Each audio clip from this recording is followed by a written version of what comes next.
wabarakatuh. Kami dari kelompok 6 ingin menjelaskan mengenai kas masuk, kas keluar, persediaan barang dagang, utang piutang, serta aset berwujud dan juga tidak berwujud. Nah, sebelumnya perkenalkan nama saya Febian Cahya Al-Musyadin dengan NPM 019.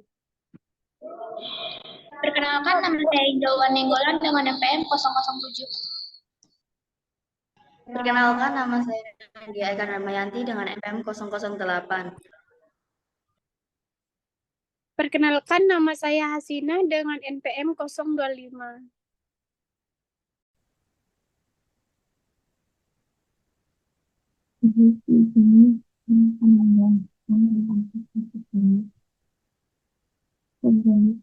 Pada tanggal 5 itu diterima penyebutan dari customer atau penjualan kredit setelah cuci tangan 3 maka dikredit konversi global 27.625.000 untuk debit ton persentase 17 ton 2750 dan di debit kemudian 26.796.250. Kemudian terjadi lagi transaksi pada tanggal 17 yaitu artikel yang memang pelunasan utang dari toko masuknya atas penjualan kredit maka masuk di debit ke indeks 35.445.000 dan di kredit akun residual 25.445.000. Kemudian terjadi lagi transaksi pada tanggal 20 yaitu diterima pinjaman utang dari toko ABD atau pinjaman kredit maka masuk di debit ke 29.400.000 dan kredit komisi federal di 300.000. Nah, jadi akan tersebut dikelompokkan atau dikelompokkan menjadi satu sesuai dengan debit kredit penjualan akun jika dengan nama akun 111 dengan nominal 81.531.250. Kemudian nomor akun 112 dengan nominal 82.350.000 dan nomor akun 4120 dengan nominal 808.750. Selanjutnya saya menjelaskan bentuk penjualan. Jadi transaksi pada tanggal 1 dibayarkan dari titik penjualan pembayaran sewa untuk 1 tahun sebesar 22.890.000. Maka masuk di debit amount untuk 22.890.000 dan dikredit ke indeks 22.890.000. Kemudian terkait transaksi pada tanggal 2 itu pembayaran gaji karyawan yang terhitung dengan November dengan nominal 19.728.590 ya. Maka masuk kredit itu 19.328.350 dan dikredit ke sini menjadi 19.728.250. Kemudian terjadi transaksi pada tanggal 5 oleh dibayarkan pada titik Toyota Honda yaitu pembelian kendaraan operasional dengan umur ekonomi 8 tahun. Maka masuk di debit non itu 254.190.000 dan dikredit ke sini 254.190.000. Kemudian terjadi lagi transaksi pada tanggal 5 diterima dari titik pajak lunasan utang dagang atau pembelian kredit masuk di debit account payable sebesar 2.575.000 dan dikredit ke sini 52.575.000. Kemudian terjadi lagi transaksi pada tanggal 13 dibayarkan kepada pihak usaha yaitu pelunasan utang dagang atau pembelian kredit 28.640.000. Maka masuk di debit account dengan 28.540.000 yang dikredit ke sini menjadi 10.000. Kemudian pada tanggal yang kedua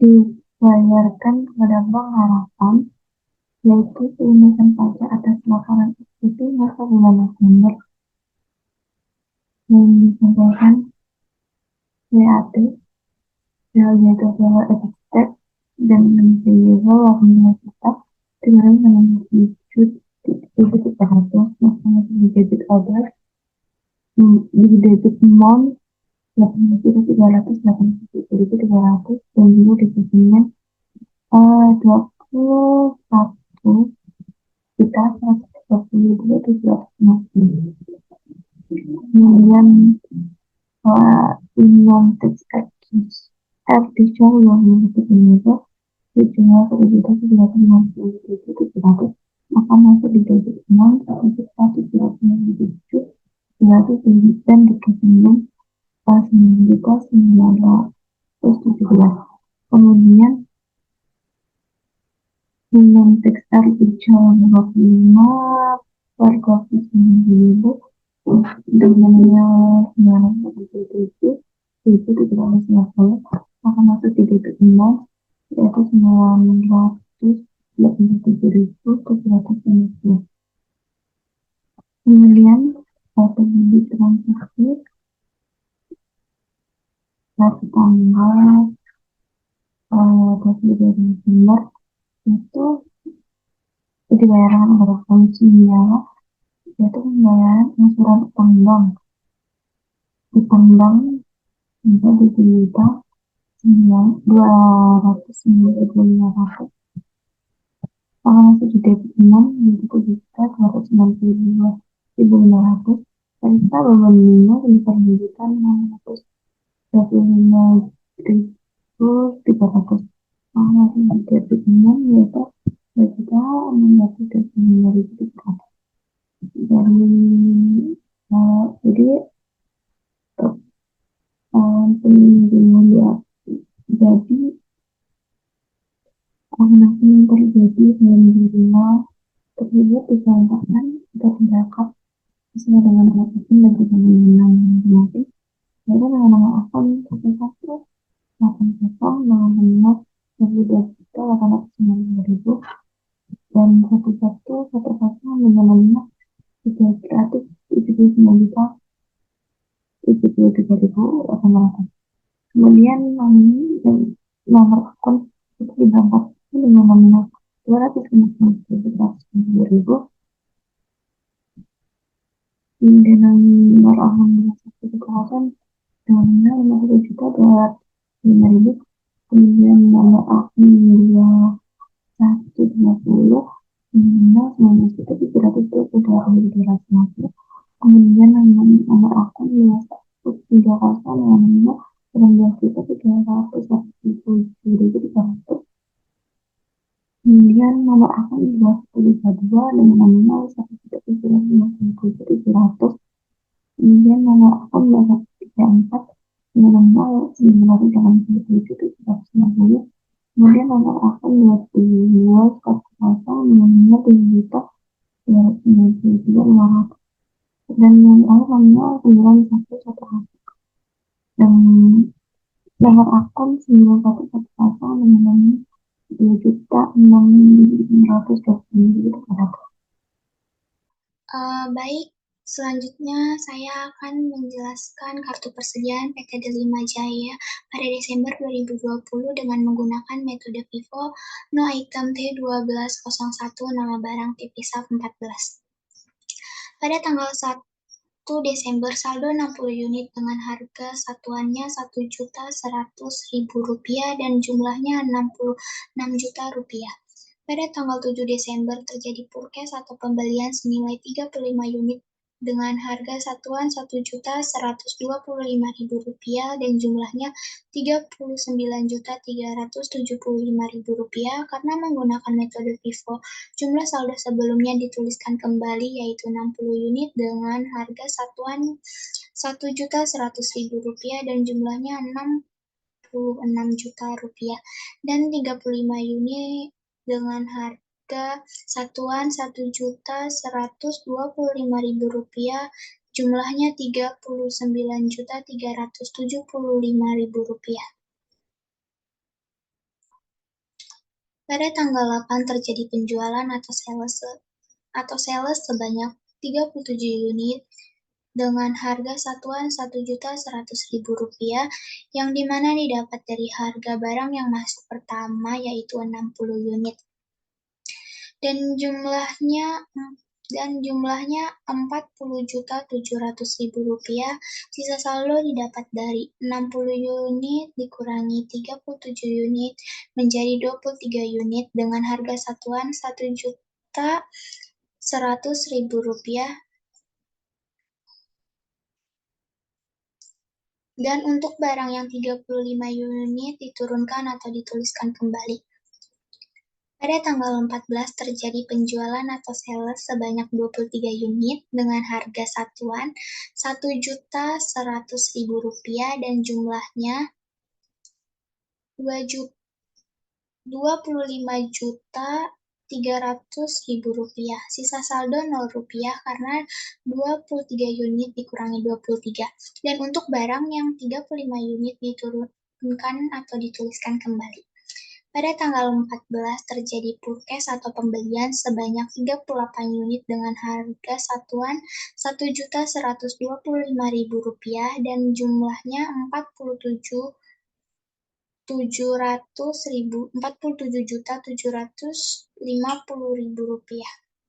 karena harga barang yang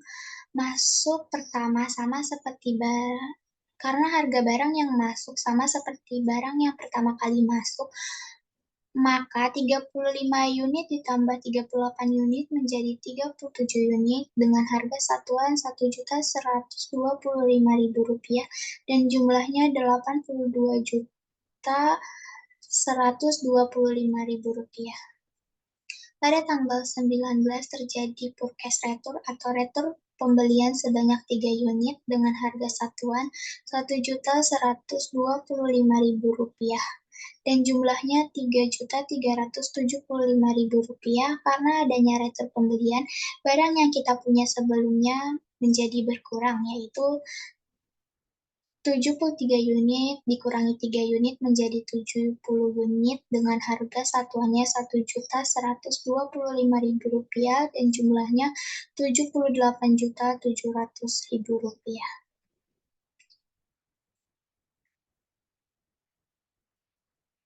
Pada tanggal 23 terjadi penjualan atau sales sebanyak 25 unit dengan harga satuan Rp1.125.000 yang dimana harga satuannya didapat dari barang yang pertama kali masuk yaitu 70 unit dengan harga satuan Rp1.125.000 jumlahnya Rp28.125.000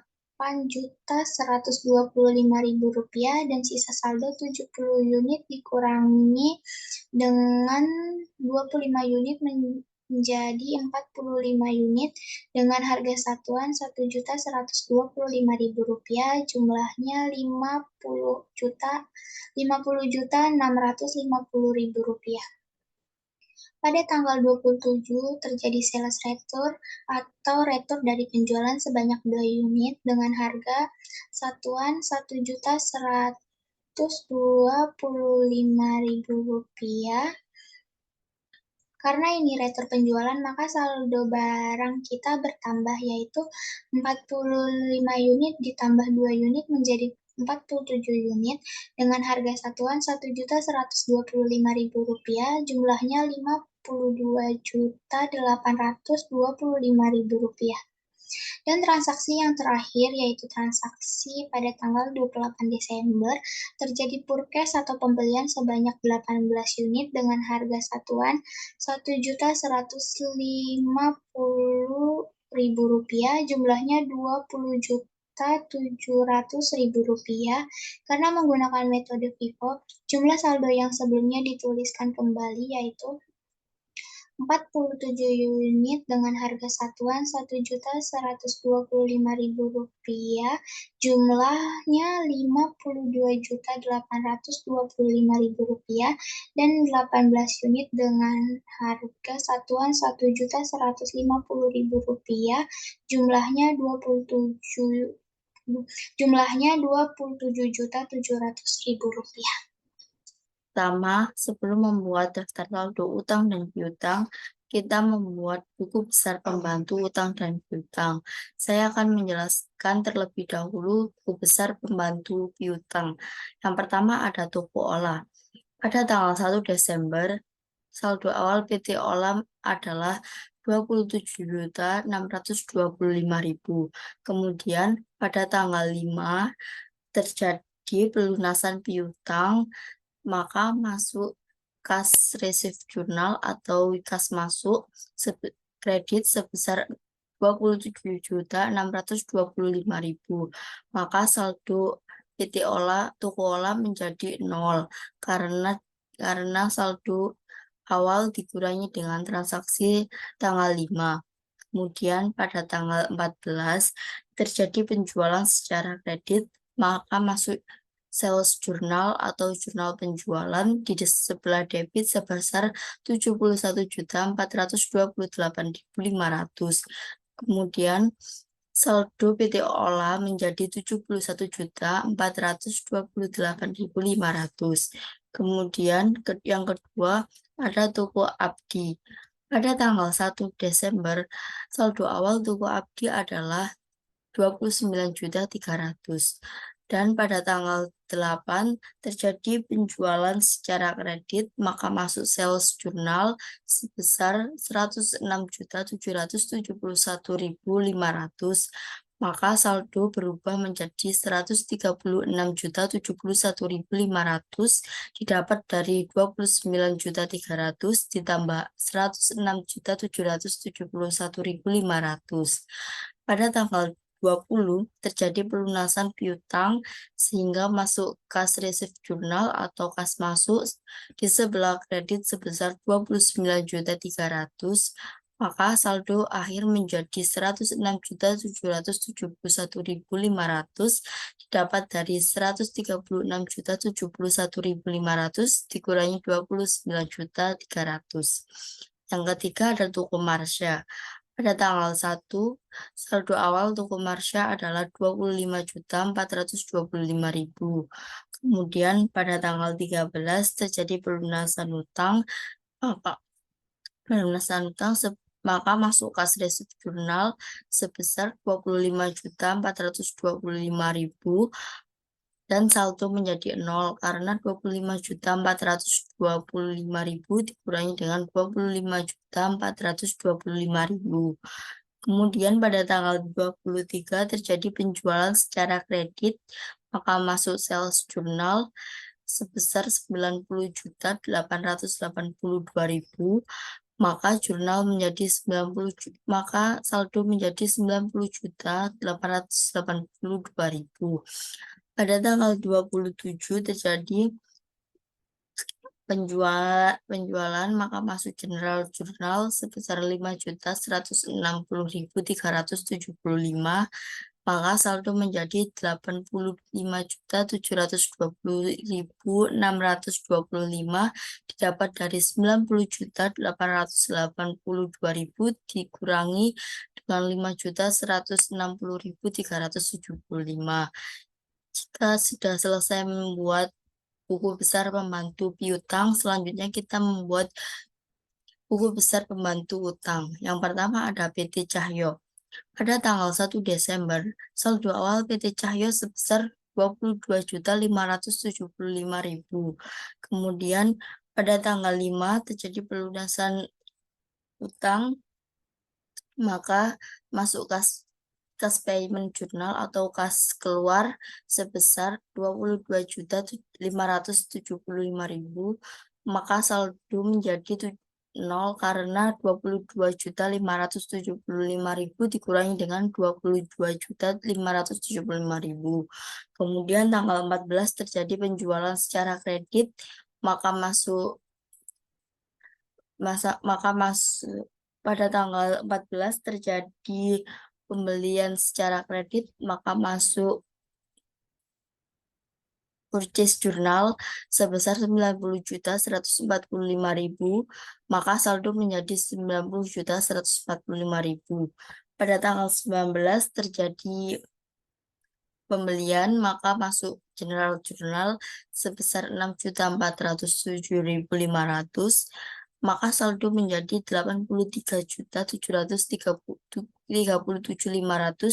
didapat dari 90.145.000 dikurangi dengan 6.407.500. Kemudian yang kedua ada PT Kaila. Pada tanggal 1 Desember, saldo awal PT Kaila sebesar 27.280.000. Kemudian pada tanggal 7 terjadi penjualan secara kredit, masuk tanggal 7 terjadi penjualan, maka masuk jurnal penjualan sebesar 83.737.500.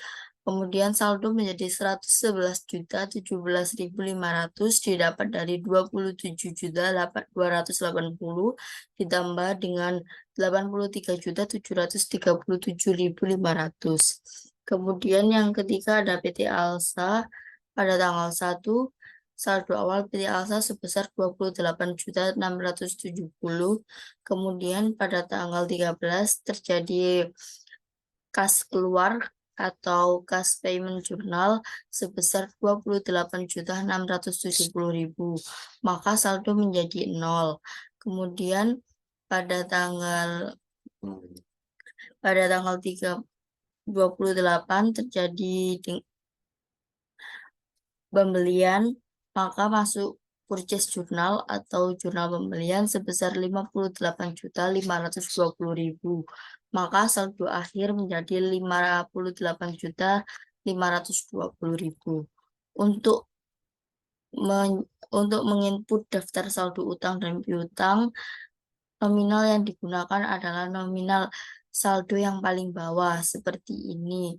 Seperti pada toko olah, saldo yang digunakan adalah 71.428.500.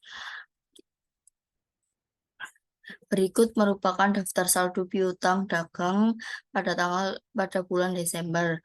Yang pertama ada toko olah, yaitu 71.428.500, kemudian toko abdi 106.771.500, kemudian toko Marsha sebesar 85.721.625, maka jumlah daftar piutang pada bulan Desember ini sebesar 263.921.625.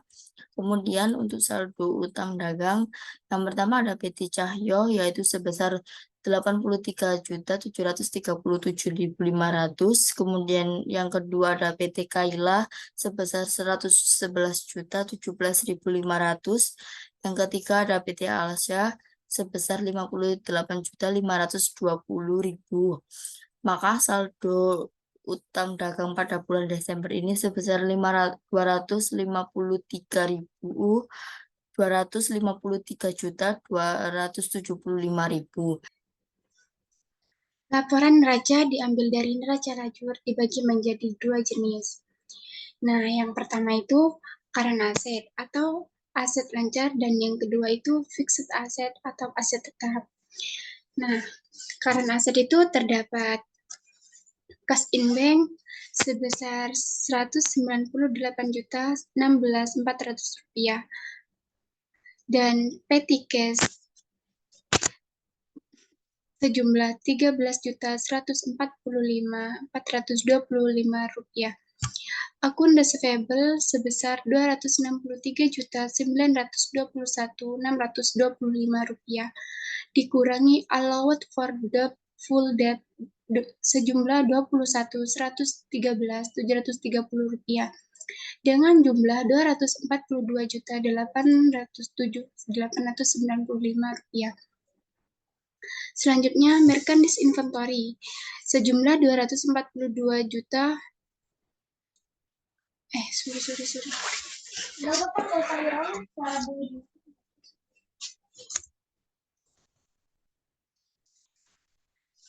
Ulang ya, gak apa-apa kan? Lanjutin aja nanti suci Alvin yang mau. Oke. Laporan neraca diambil dari neraca lajur dan dibagi menjadi dua jenis. Yang pertama itu current asset atau aset tetap, dan yang kedua fixed asset atau aset. Nah, kebalik kan? Laporan neraca diambil dari neraca lajur dibagi menjadi dua jenis. Yang pertama itu current asset atau aset lancar, dan yang kedua fixed asset atau aset tetap. Nah, karena aset itu terdapat cash in bank sebesar 180. Astagfirullahaladzim. Ya Allah. Tadi tahu sih, aku kan kayak gitu ya, terus aku kayak anjing lu gak udah-udah, soalnya aku mau nangis kayak Iya, ini emang ketawa.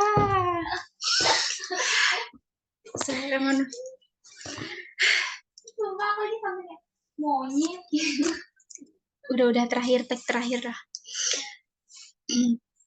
Laporan neraca diambil dari neraca lajur dibagi menjadi dua jenis. Yang pertama itu aset lancar atau current asset. Yang kedua aset tetap atau fixed asset.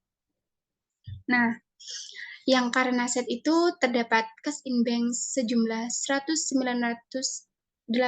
juta 16.400 rupiah dan petty cash sejumlah 13.145.425 rupiah dan akun receivable sejumlah 263.921.625 rupiah dikurangi allowed for the full debt sejumlah 21.113.730 juta rupiah dengan jumlah 242.807.895 rupiah. Selanjutnya, merchandise inventory sejumlah 147.725 dan office supplies sejumlah 9.567.750 dan prepaid insurance sejumlah 29.885. Private rent sejumlah 20.982.500 rupiah. Private income tax artikel 25 sejumlah 9.877.500 rupiah. Total current asset sejumlah 671.207.407 rupiah, 70 rupiah. Nah, selanjutnya itu fixed asset. Terdapat land sejumlah 1.875 dan building sejumlah 1.341 dikurangi accommodation building sejumlah 469.350 dengan jumlah 871.650. Selanjutnya equipment sejumlah 612 juta dikurangi accommodation equipment sejumlah 382.500 dengan jumlah 229.500. Selanjutnya itu automobil sejumlah 254.160 dikurangi akun depresen automobil sejumlah 2.647.500 rupiah dengan jumlah 251.512.500 rupiah. Nah, total fixed asset itu terdapat dari total current asset sebesar 671.207.470 rupiah. Ditambah land sejumlah 1.875 dan ditambah 871.650 terus ditambah 229.500 terus ditambah 251.512.500 rupiah dengan total Rp3.647.357.470 Jumlah keseluruhan dari current asset dan fixed asset adalah Rp3.898.869.970 rupiah.